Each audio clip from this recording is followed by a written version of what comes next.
नमस्कार किसान साथियों, मैं अनुराग वर्मा आपके अपने चैनल इंडियन यंग फार्मर्स में हार्दिक एवं अभिनंदन स्वागत करता हूं। तो कैसे हैं आप लोग? उम्मीद करता हूं आप लोग अच्छे और स्वस्थ होंगे। आज हम आ चुके हैं एक नए वीडियो के साथ में, जिसका टॉपिक आपका स्पॉन्ज गॉड की खेती के ऊपर है, मतलब तुरई की खेती के ऊपर है।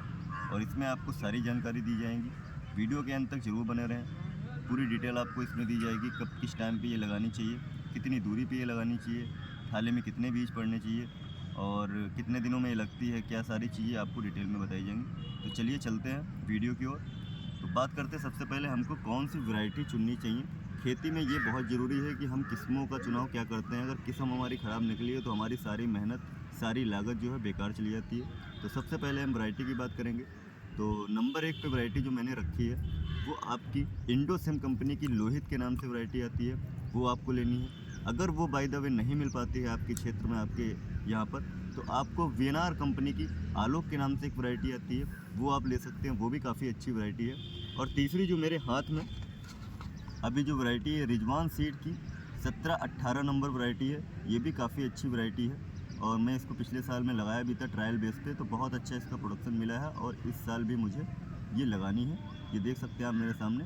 इसका रंग जो होता है गहरा हरा होता है और ये जो तुरई होती है ऊपर से पतली और नीचे से लंबी, जैसे इसमें छपी आप देख रहे हैं ऐसी होती है। इंडोसिम की जो लोहित वैरायटी होती है वो थोड़ा सिलेंडर आकार में, मतलब गोल आकार में होती है। ऊपर से भी थोड़ी गोल होती है और ऊपर की अपेक्षा नीचे जो है थोड़ी ज़्यादा चौड़ी होती है। बस इतना फ़र्क है इसमें और उसमें। तो ये हो गई किस्मों की। तीनों किस्म में से जो आपको मिल जाए वो आप लगा सकते हैं। तीनों ज़बरदस्त किस्में हैं अपनी अपनी कंपनी की, मतलब इंडोसिम की लोहित, रिजवान की 17-18 या वीएनआर की आलोक, इनको आप लगा सकते हैं। उसके बाद में बात करते हैं दूरी की। तो दूरी जो आपको चुननी है वो लगभग 7 से 8 फिट, जो लाइन से लाइन की दूरी रहेगी वो 7 से 8 फिट, मतलब 7 फिट या 8 फिट आप रख सकते हैं। थाले से थाली की जो दूरी रहेगी वो लगभग 4 फिट, 4 फिट थाले से थाली की दूरी और 8 फिट या 7 फिट आपकी लाइन से लाइन की दूरी रहेगी। और थाले में जो है आपको लगभग 2 से 3 सीड डालने हैं एक थाले में। और बात करते हैं कि खेत की तैयारी में हमें क्या डालना है। अगर आपके खेत में कोई फसल नहीं है तो क्या है, आपको खेत तैयार कर लेना है। तैयार करते समय जो आपको आप कोशिश ये करें कि मेड़ बना लें और मेड़ पे ही इन थालों को बना के बोएं। जैसे कि मेड़ कैसे बनानी है कि 7 मैंने बताई आपको दूरी, 7 फिट लाइन से लाइन की दूरी। तो 7 फिट पे जो आप लाइन डालेंगे उसको चूने वगैरह से मार्क कर लीजिए और वहीं पे जो आपका कंपोजिशन में बताने जा रहा हूँ उसको मिला लीजिएगा, उसको बो लीजिएगा। वो कंपोजिशन ये है कि लगभग आपकी जो घूरे की खाद है, अगर आप फसल उसमें कोई फसल अगर खड़ी है तब तो आप जुताई करके नहीं बो सकते हैं। अगर फसल नहीं खड़ी है तो आपको घूरे की जो खाद है वो आपको लगभग 20 से 25 कुंटल पर बीघे के हिसाब से डालनी है। लगभग 100 से 150 कुंटल पर एकड़ के हिसाब से आपको कंपोस्ट लगाना है घूरे का।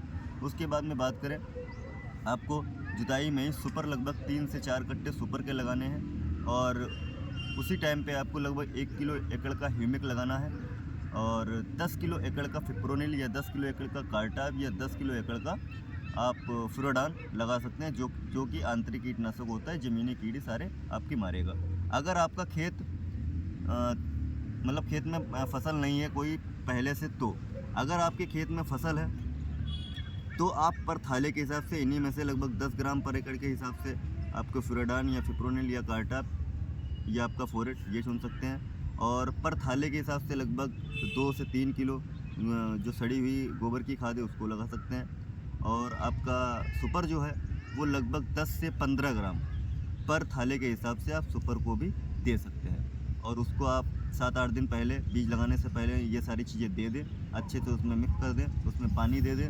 7-8 दिन के बाद जब सारी चीज़ें अच्छे से मिट्टी में मिल जाएँ उसके बाद आप 2 से 3 बीज लगा के और हल्की मिट्टी से ढक दें। आपका थाला जो है तैयार है, लगभग 7-8 दिन में ही इनका जमा हो जाएगा। और बात करें अगर इसकी टाइमिंग की, तो फरवरी सबसे बेस्ट रहता है। फरवरी में आप बो सकते हैं। फरवरी में नहीं बो पा रहे हैं, कोई दिक्कत अगर लग रही है, खेत खाली होने में टाइम लग रहा है, तो आप इसको 15 मार्च तक हर हाल में ज़रूर बोलें। क्योंकि 15 मार्च के बाद में क्या है, जो टेम्परेचर हो जाता है वो थोड़ा ज़्यादा हो जाता है। उस टाइम पर पौधा निकलता है बहुत जल्दी से और वो अपनी ग्रोथ अच्छी नहीं ले पाता है और वो सीधा भागता हुआ चला जाता है बिना कल्ले छोड़े। तो आप कोशिश ये कर लें कि फरवरी से लेकर 15 मार्च तक इसको ज़रूर बोलें। और मैं आपको बताना चाहूँगा, अगर आपको बहुत ही अच्छा प्रोडक्शन चाहिए तो क्या है, पहले 7 फिट की दूरी आप नाप लें और उसको चूने वगैरह से मार्क कर दें। और उसी में क्या है, सारी चीज़ें आपको जो मैंने ये खाद वगैरह बताई थी वो उसी पे अच्छे से डाल दें, उसी मार्क के ऊपर। और फिर करेहे की सहायता से आप उस पर मेड़ डाल दें। और मेड़ के जस्ट बगल में, मतलब एक बरहा टाइप को आपको बनाना है, एक मेड़ डाल दें और लगभग 1.5 फीट की डिस्टेंस पे दूसरी मेड़ डाल दें। तो क्या होगा, आपका एक बरहा बन जाएगा। और उसी मेड़ जो आप बनाओगे उसके नीचे मटेरियल पड़ा होगा। जब करेहे से आप मिट्टी लगाएंगे तो नीचे का जो मटेरियल है, पानी जब लगेगा तो वो धीरे धीरे लास्ट सीजन तक, जब तक आप तुरई तोड़ेंगे 2 महीने तक, तो वो धीरे धीरे जो सारा नीचे की पावर होगी वो प्लांट लेता रहेगा। और आपके प्रोडक्शन में कभी भी कमी नहीं आएगी, पौधा आपका हरा भरा रहेगा। ये कर लें। दूसरा इससे फ़ायदा ये हो जाएगा, जब आप बरहा लगा के खेती करेंगे तो ये फ़ायदा हो जाएगा कि आप सिर्फ बरहे में ही पानी देंगे। और आपका जो पास में जो 7 फीट की दूरी आपने जो लाइन की छोड़ रखी थी, उसमें क्या है, आपका खरपतवार नहीं जमेगा ज़्यादा जब आप उसमें पानी नहीं देंगे। और जब इसी में पानी देंगे बरहे में, तो पानी भी आपका कम लगेगा और वेस्टेज जो होंगे वो भी कम से कम आपके उगेंगे। और जो 7 फीट की दूरी आप छोड़ेंगे, उसमें अगर आपके पास में पैरा है तो आप पैरा डाल सकते हैं, इसको पुआल बोलते हैं। और उसके अलावा अगर गन्ने की पताई आपके यहाँ मिल जाए तो गन्ने को पताई को अच्छे से 7 फीट की जो मेड़ है, 7 फीट की जो मतलब क्यारी है, उसमें अच्छे से बिछा दें। जिससे क्या होगा, जो बेल होगी, या पताई बिछा दें या पुआल बिछा दें, जिससे आपकी जो बेल होगी वो उसी पताई या पुआल पे चलेगी। तो जो भी आपका फल निकलेगा वो एकदम बेहतर निकलेगा और एकदम साफ़ सुथरा पड़ा रहेगा। और नीचे से जो जमने वाली घासें हैं वो कोई घास नहीं जमेंगी, जिससे आपकी लेबर कॉस्टिंग काफ़ी कम आएगी। तो ये बहुत बेहतर तरीका है। आप अगर आपके यहाँ पे ये चीज़ें अवेलेबल हैं, अगर सिस्टम से आप खेती करें तो काफ़ी इसमें खर्चे कम आएंगे और प्रोडक्शन बहुत अच्छा होगा। तो ये सारी चीज़ें मैंने आपको बताई। और इसकी बात करते हैं, टाइमिंग मैंने बता दिया आपको, फरवरी से 15 मार्च बो लेना है। उसके बाद बात करते हैं कि ये कितने दिनों में स्टार्ट हो जाती है। तो अगर आपके जो मैंने वैरायटी बताई हैं, तीनों हाइब्रिड वैरायटी हैं, अगर ये वैरायटी आप लगाते हैं तो पहली पिकिंग जो है, पहली तुड़ाई जो है, बीज लगाने से लगभग 45 से 50 दिन में आप इसकी पहली तुड़ाई कर लेंगे। इसका जो कल्ला है वो लगभग 1 मीटर का होता है और इसमें जो फूल और फल है आना स्टार्ट हो जाता है। तो 45 से 50 दिन में आप इसकी पहली तुड़ाई करेंगे।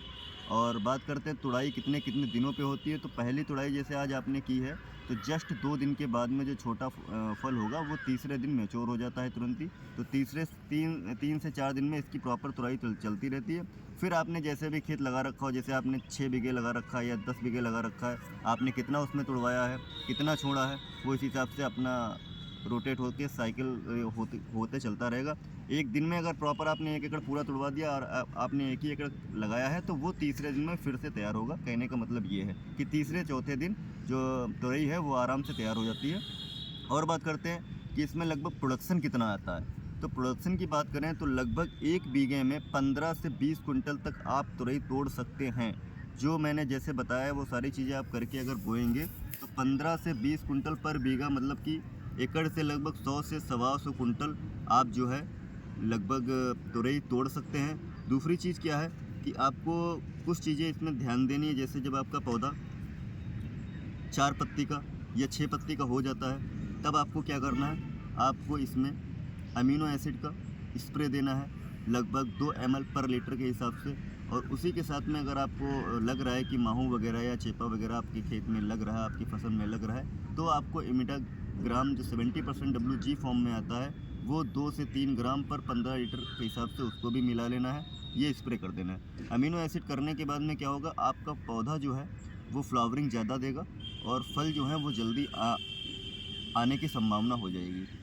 उसके बाद में क्या है कि जब थोड़ा सा पौधा और बड़ा हो जाए, तब आपको ध्यान देना है कि जो रोग हल्के फुल्के आते हैं, बहुत ज़्यादा रोग नहीं आता है फ़िलहाल मार्च अप्रैल में, लेकिन हल्के फुल्के जो रोग आते हैं तो उसमें क्या है, आपको कार्बेंडाजिम लगभग 2 ग्राम 2.5 ग्राम पर लीटर के हिसाब से कार्बेंडाजिम मिला के आप स्प्रे दे सकते हैं। इससे क्या होगा, आपका प्लांट जो है वो सारे न्यूट्रिएंट जो भी आपके नीचे पड़े हैं वो भी मिल जाएंगे। और एक फंजीसाइड ये है खुद कार्बेंडाजिम, इसके अंदर जो टेक्निकल है जिंक वगैरह सारा कुछ मिला के ही ये बनाया जाता है कार्बेंडाजिम। तो ये जो न्यूट्रिएंट्स हैं वो भी पौधे को मिल जाएंगे, इससे पौधा आपका अच्छा भला चलता रहेगा। तो बस आज की वीडियो यहीं पे समाप्त करना चाहूँगा। अगर आपको वीडियो अच्छी लगी हो तो ज़्यादा से ज़्यादा लाइक और शेयर करें। चैनल पे नए हैं तो चैनल को सब्सक्राइब जरूर कर लें। तो मुझसे कुछ छूट रहा हो तो कमेंट में ज़रूर बताएं कि क्या मैंने छोड़ दिया इसमें, आप मुझे कमेंट करके बता सकते हैं। जल्दी मिलते हैं अगले वीडियो में, तब तक के लिए नमस्कार, जय हिंद, थैंक यू।